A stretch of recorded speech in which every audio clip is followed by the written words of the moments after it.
네, 안녕하세요. 이코노미스트 홍춘욱입니다. 이번 시간에는 자산 시장에 횡행하고 있는 수많은 사기 수법들을 밝혀내는 방법에 대해서 말씀드리겠습니다. 먼저 첫 번째 사기 수법에 대해서 이야기하자면 바로 안정적인 수익을 지속적으로 기록해 주겠다. 특히 자신은 주식을 선택할 능력을 가지고 있기 때문에 매년 안정적인 성과를 주겠다라고 이야기하는 것이 대표적인 사기 수법이 되겠습니다. 지난 2008년 세계를 떠들썩하게 만들었던 폰지 사기의 주범 버나드 메도프의 수법이 바로 이것인데요. 그는 새롭게 유입되는 자금을 그리고 기존에 투자했던 투자자들에게 배당금으로 지급하는 형태를 취하면서 매년 안정적인 성과를 추구하는 것처럼 보여줬지만 사실은 그가 운영하고 있던 펀드의 성과는 형편없는 수준으로 쭈그러져 있었다라는 게 이후 보고에서 밝혀졌습니다. 왜 이런 일이 벌어지는가? 제가 그림 하나를 통해서 간단하게 설명드리겠습니다. 우리나라 주식시장의 수익률 분포입니다. 분포라는 건 매년 몇 퍼센트를 기록할 빈도가 높으냐를 측정한 것입니다. 초등학교 때 배웠던 도수 분포표가 바로 이 그림이죠. 또 영어로는 히스토그램입니다. 이 그림에서 보시는 바와 같이 한국 주식의 연환산 복리 수익률은 8.2%에 달할 정도로 대단하지만 문제는 그런 8.1%, 2%의 수익을 달성할 확률은 전체 수익률 분포 기간의 5분의 1에도 잘 미치지 못한다는 것입니다. 반대로 가장 빈번하게 출현하는 시기는 마이너스 10에서 20% 수익률이고요. 그 다음으로 자주 출현하는 수익률은 마이너스 20에서 마이너스 10% 수익입니다.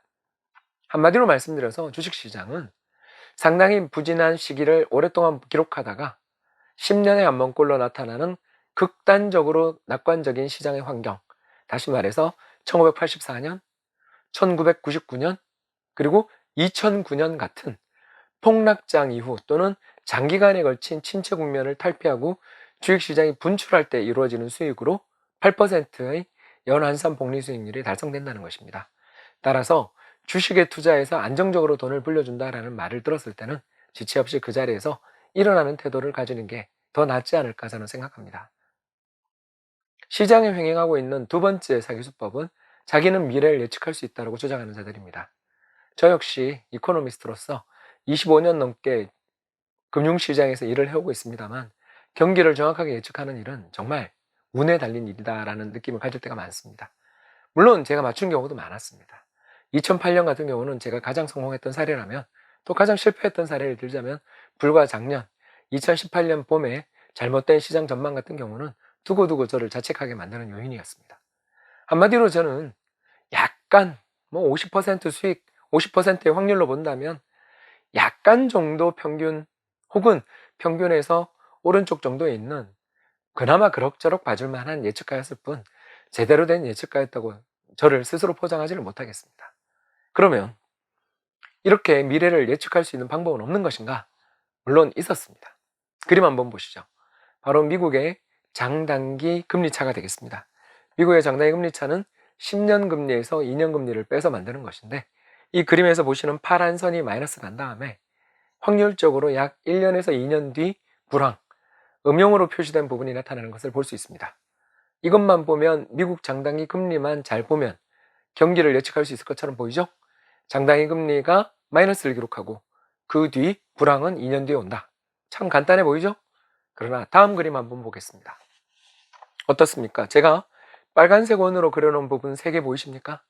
먼저 1982년, 1998년, 그리고 2005년이 그것입니다. 이때 모두 잘못된 신호가 나타났습니다. 장단기 금리 차가 1개월 넘게 마이너스를 기록했습니다만 그 뒤 폭발적인 상승장이 시작됐죠.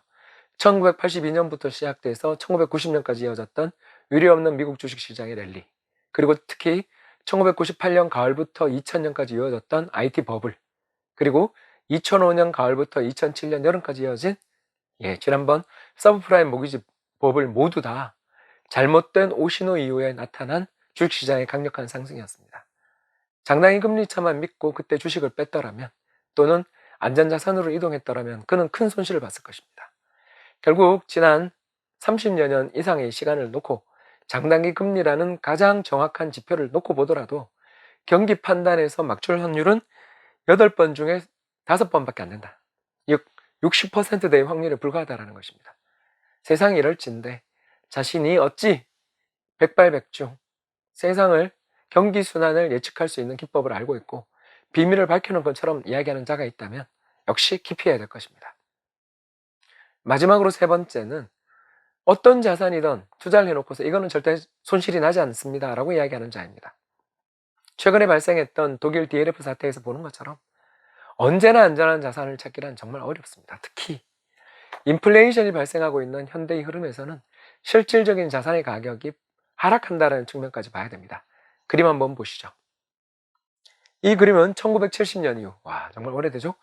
70년 이후 미국 국채에 대한 수익률 투자의 성과입니다. 옛날에 좋았습니다. 왜? 70년대만 해도 금리 10%, 20% 쉽게까지 갔었고 그냥 가격이 하락한다 하더라도 지급되는 이자만 받더라도 충분한 성과가 보장됐었죠. 그러나 최근 보십시오. 1994년에 채권시장 대학살 이후에 그 뒤 점진적으로 빈번하게 채권 투자에서 손실이 발생하는, 이건 명목 가격입니다.